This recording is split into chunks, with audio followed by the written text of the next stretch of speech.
தினமணி நேயர்களுக்கு வணக்கம். தமிழ்நாடு சட்டப்பேரவை தேர்தல் அடுத்த மாதம், அதாவது ஏப்ரல் மாதம் 23ஆம் தேதி நடைபெற இருக்கிறது. இந்த தேர்தல் 4 முனை போட்டி என்று சொல்லப்படுகிறது. ஆனால் 4 முனை போட்டி அல்ல என்ற ஒரு மாற்று கருத்தும் வைக்கப்படுகிறது என்று சொன்னால், இந்த தேர்தல் எத்தனை முனை போட்டி என்பதை விவரிக்கின்ற பதிவாக இந்த வீடியோ அமைகிறது.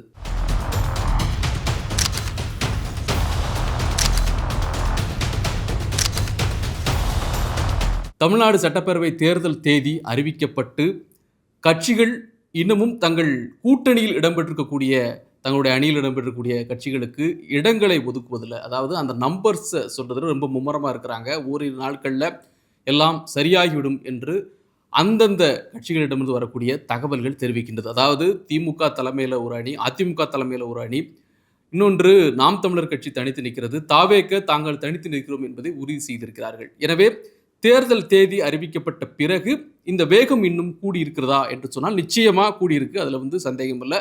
ஆனால் இடங்களை இரண்டு பக்கமுமே உறுதி செய்வது கொஞ்சம் கொஞ்சம் நான் சொன்ன மாதிரி ஒரு 2 நாட்களுக்குள்ள அது சரியாகிவிடும் என்று தெரிகிறது. என்னென்ன தொகுதி எழுதுறதுக்கு அப்புறம் இன்னும் அது நிறைய பிரச்சனைகள் இருக்குது. இது நாங்கள் பலமாக இருக்கக்கூடிய தொகுதி அப்படின்னு சொல்லி சில விமர்சனங்கள், எதிர்கருத்துக்கள் எல்லாம் வைக்கப்படும். அதெல்லாம் ஒரு பக்கம் இருக்குது. ஆனால் நாம் பார்க்கக்கூடிய ஒன்று, இந்த தேர்தல் எத்தனை முனை போட்டி என்பதில் சில மாறுபட்ட கருத்துக்கள் இருக்குது. அந்த கருத்துக்கள் எந்த அளவிற்கு வலுவானவை அப்படிங்கிறத நம்ம பார்க்க போகிறோம். 4 முனை போட்டி அப்படிங்கிறது ஒரு பார்வை. 4 முனை போட்டி அப்படின்னு அவர்கள் சொல்வது திமுக தலைமையிலான அணி, மதச்சார்பற்ற முற்போக்கு கூட்டணி என்று அவர்கள் சொல்கிறாங்க. அது ஒரு அணி. அதிமுக தலைமையிலான அணி. தமிழ்நாடை பொறுத்தவரை அதிமுக தலைமை ஏற்கிறது தேசிய ஜனநாயக கூட்டணி. மூன்றாவதாக நாம் பார்க்கக்கூடியது நாம் தமிழர் கட்சி. அவர்கள் தனித்து களம்காரர்கள், அதனால் அவர்களும் ஒரு அணியாக 3வது முனை.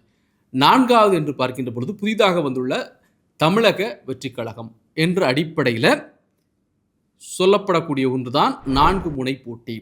சரி, நீங்கள் 4 முனை போட்டின்னு எல்லாரும் சொல்லலாங்க. ஆனால் 4 முனை போட்டி அல்ல. உண்மையிலேயே எப்போதுமே ஒரு போட்டி அப்படின்னு சொன்னால் அது 1 to 1. ஒரு அணி இன்னொரு அணி, ஒரு அணி எதிரணி, 2 அணிகள். இந்த 2 அணிகளுக்கு இடையில் நடக்கக்கூடிய போட்டி தான்.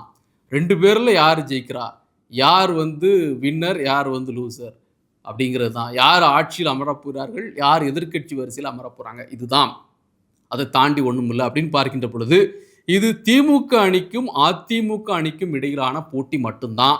அதனால் 2026 தேர்தல் என்பது இருமுனை போட்டி தான் அப்படிங்கிற ஒரு பார்வை வைக்கப்படுது.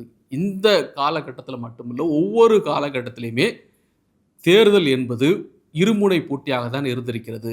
அது வேறு விதமாக சொல்லலாமே தவிர உண்மையிலே என்ன அப்படிங்கிறது தான் பாரு. சரி, எந்த அடிப்படையில் இந்த இருமுனை போட்டின்னு சொல்கிறாங்க அப்படின்னு பார்த்தீங்கன்னா, அது கட்சியினுடைய பலம் அந்த அடிப்படையில் சொல்கிறார்களா? பலம் என்று நாம் சொல்வது இந்த வாக்கு சதவீதத்தின் அடிப்படையில் சொல்லக்கூடிய ஒன்று.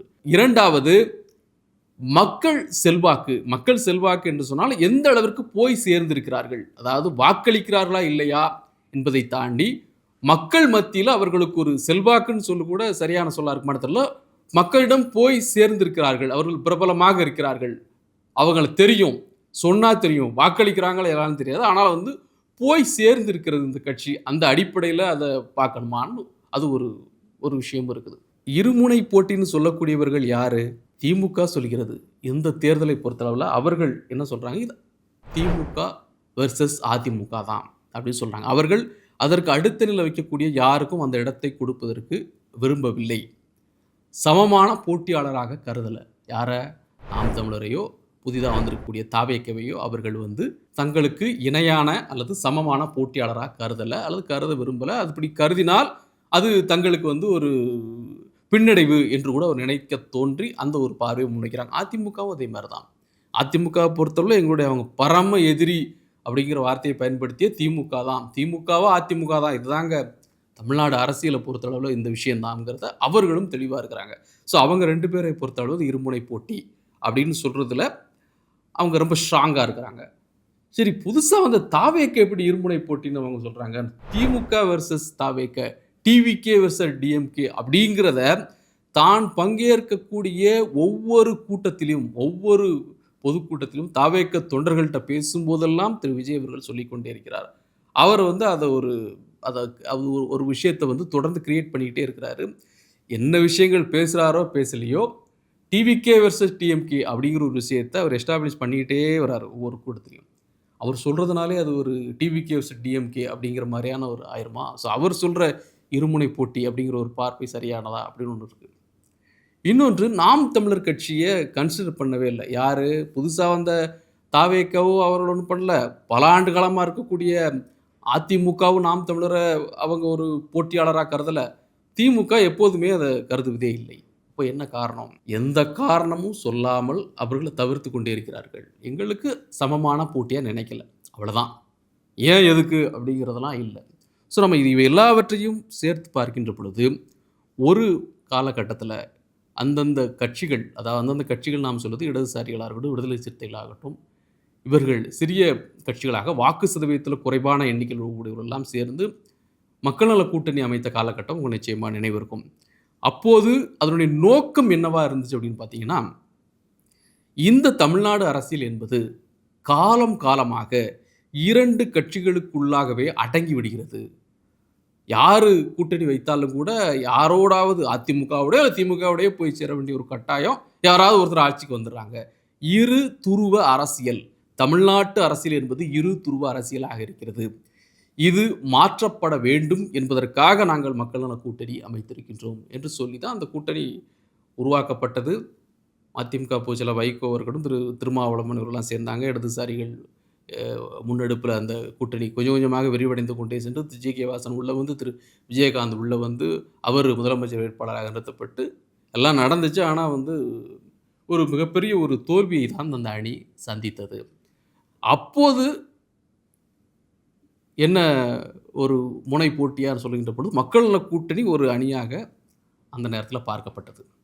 ஸோ அதே போன்று இதை நம்ம எப்படி கருதணும், இதுக்கு என்ன அளவுகோல் அப்படின்னு பார்த்தா, கட்சிகளுடைய பார்வையில் அல்லாமல் பொதுவாக இந்த தேர்தல்கள் எப்படி இருக்குன்னா, ஒவ்வொரு காலகட்டத்திலையும் வந்து இப்போ நீங்கள் யார் பெரியவர்களாக இருக்கிறாரோ வாக்கு சதவீதத்தில் அல்லது கூட்டணியில் தன்னுடைய எவ்வளோ பேர் நிறைய கட்சிகள் இருக்கிறாங்களோ அவருக்கு பலம் பொருந்தியவர்களாக கருதப்படுவார்கள். அவங்க ஜெயிக்கிறாங்களா தோக்குறாங்களா வேற. யார்கிட்ட அந்த வாக்கு சதவீதம் முந்தைய வாக்கு சதவீதம் அதிகமாக இருக்குதோ கடந்த தேர்தல்களில், இப்போ அந்த அணியில் இருக்கக்கூடிய கட்சியுடைய எண்ணிக்கை அதிகமாக இருக்குதோ அவர்கள் வந்து பலம் பொருந்தியவர்களாக கருதப்பட நீங்கள் நேஷனல் லெவலில் பார்க்கின்ற பொழுது நாடாளுமன்ற தேர்தலில் வந்து என்ன எல்லா விஷயங்களும் பேசினாலும் பல முனை என்றாலும் சொன்னாலும் கூட ஃபைனலாக என்ன இருந்துச்சு அப்படின்னு பார்த்தீங்கன்னா, இந்தியா கூட்டணியா தேசிய ஜனநாயக கூட்டணியா, என்டிஏவா இந்திய கூட்டணியா, இதுதான் வந்து வெர்சஸ் அப்படிங்கிறது பார்க்கப்படுது. மற்ற கட்சிகள் எல்லாமே இருந்தாலும் கூட இதுதான் பிரதானமாக இருந்துச்சு. ஆனால் இங்கே வந்து மாநில அரசியலை பொறுத்தளவில் பல மாற்றங்கள் நிகழக்கூடிய ஒன்றாக ஒவ்வொரு காலகட்டத்திலும் இருக்கும். எந்த மாநிலத்தையும் நம்ம எடுத்து அதுக்கு உதாரணமாக சொல்ல முடியும். புதிதாக வந்தவர்கள் கூட ஆட்சி அமைத்துடைய வரலாறு எல்லாம் அங்கே உண்டு. அப்போது இதை நம்ம எப்படி கன்க்ளூட் பண்ணலாம் அப்படின்னு பார்த்தீங்கன்னா, நம்மிடம் இருக்கக்கூடிய தொகுதிகள் பலம் அதெல்லாம் தாண்டி தமிழ்நாடு சட்டப்பேரவை தேர்தல் பொறுத்தவரை 234 தொகுதிகள். இந்த தொகுதிகளில் முழுமையாக எந்த கட்சி அல்லது எந்த கூட்டணி வேட்பாளர்களை நிறுத்துகிறதோ அவர்கள் போட்டியாளராக கருதலாம். அப்படிதானே? அதுதான் உண்மையாக இருக்க முடியும். நீங்கள் வந்து 234 தொகுதியில் வந்து 20 தொகுதியில் நான் நிற்கிறேன், நானும் ஒரு போட்டியாளர், நான் ஒரு 10 தொகுதியில் நிற்கிறேன், நானும் ஒரு போட்டியாளர் என்று சொன்னால் அதை வந்து நிச்சயமாக ஏற்க முடியாது. இப்போ திமுக கூட்டணி 234 கூட்டணியாக இருந்தாலும் தனி கட்சியோ ஏதோ திமுக கூட்டணி 234 தொகுதிகளிலும் போட்டியிருக்கிறது. அப்போ அவர்கள் ஒரு போட்டியாளர்கள் எல்லாரும் சேர்ந்து. அதிமுக கூட்டணி தேசிய ஜனநாயக கூட்டணி 234 தொகுதிகளில் நிற்கிறாங்க, அவர்கள் ஒரு முனை. சரி, அப்போ யார்? நாம் தமிழர் கட்சி 234 தொகுதி வேட்பாளர் அறிவிச்சிட்டாங்க யாருன்னு சொல்லி. ஸோ நிச்சயமாக அவர்களும் ஒரு முனை போட்டி தான். அவர்கள் வாக்கு சதவீதத்தை அதிகரிச்சிருக்காங்க, அதெல்லாம் ஒரு பக்கம் இருக்கட்டும். அந்த நம்பர்ஸ் அதிகமாகிட்டு இருக்குது, சில நேரங்களில் குறைஞ்சிருக்குது, அவர்கள் மீதான பார்வை வேற மாதிரி இருக்குது, அவர்கள் பேசி தமிழ் தேசியம் ஏற்கத்தக்கதா, இதெல்லாம் 234 தொகுதிகளிலும் அவர்கள் களமிறங்குகிறார்கள். தொடர்ந்து வரக்கூடிய எல்லா தேர்தல்களையும் அவர்கள் பங்கெடுத்து கொண்டு இருக்கிறார்கள். ஈவன் இடைத்தேர்தல் வந்தாலும் கூட அவங்க பங்கேற்காங்க அப்படின்னு சொன்னால் அவர்களும் ஒரு முனை போட்டியாளர்கள் தான். அதில் வந்து நம்ம தவிர்க்க முடியாது. அப்போ 234 தொகுதி ஆச்சா. நாம் தமிழர் தாவேக்க என்ன செய்ய போகிறாங்க தெளிவுபடுத்துகிறார். இஃப்தார் நோன்பு திறக்கும் நிகழ்ச்சியில் வந்து திரு விஜய் அவர்கள் நாம் வந்து தெளிவாக இருக்கிறோம் என்று சொல்லி தனித்து போட்டியிடுவதை அவர் அந்த கூட்டத்தில் உறுதி செய்தார் அப்படின்னு தான் நம்ம பார்க்கணும். அப்போ தாவேக்கவும் 234 தொகுதிகளிலும் வேட்பாளர்களை நிறுத்தினால் அவர்களும் ஒரு முனை போட்டியாளர்களாக கருதப்படுவார்கள். அதுதான் தாவேக்கவும் 20 தொகுதி, 30 தொகுதி, 40 தொகுதி, 234 குறைந்தார்கள் என்று சொன்னால் அவர்கள் நிச்சயமாக அவர்களும் ஒரு போட்டியாளராக கருதப்பட மாட்டார்கள். இப்போ நம்ம ஒரு சிறிய கட்சிகளை நம்ம குறைத்து மதிப்பிடுறோமா அப்படின்னு அர்த்தம் இல்லை இதுக்கு. இப்போ எல்லா தொகுதியிலும் போட்டியிடவுன்னா அந்த பலம் எல்லாருக்கும் இருக்குமா? அந்தளவு பணமெல்லாம் இருக்கா? இதெல்லாம் இந்த கேள்வியில் நியாயமானது. ஆனால் இப்போ நிலைமை எப்படி இருக்கிறது? சிறிய கட்சிகளும் பெரிய கட்சிகளோட கூட்டணியில் இடம்பெற்றிருக்கிறாங்க. அப்போ நீங்கள் போட்டியாளராக இருக்கலாம். ஆனால் இந்த 1 முனை, 2 முனை, 3 முனை சொல்லுங்கள், அந்த முனை போட்டிகளில் நீங்கள் போட்டியாளராக நிச்சயமாக ஆக முடியாது. நீங்கள் அனைத்து தொகுதிகளிலும் களம் கண்டால் மட்டும்தான் அப்படி ஆக முடியும். அப்படி பார்க்கின்ற பொழுது அவர்களும் கேண்டிடேட்ஸ் எல்லாத்தையும் போட்டாங்க அப்படின்னு சொன்ன 234 தொகுதியில் தமிழ்நாடு சட்டப்பேரவை தேர்தல் நிச்சயமாக 4 முனை போட்டி தான். அவர்கள் குறைத்தால் அது 3 முனை போட்டியாக அமையும் என்பதுதான் நம்முடைய பார்வையாக இருக்கிறது. மீண்டும் சந்திப்போம். நன்றி, வணக்கம்.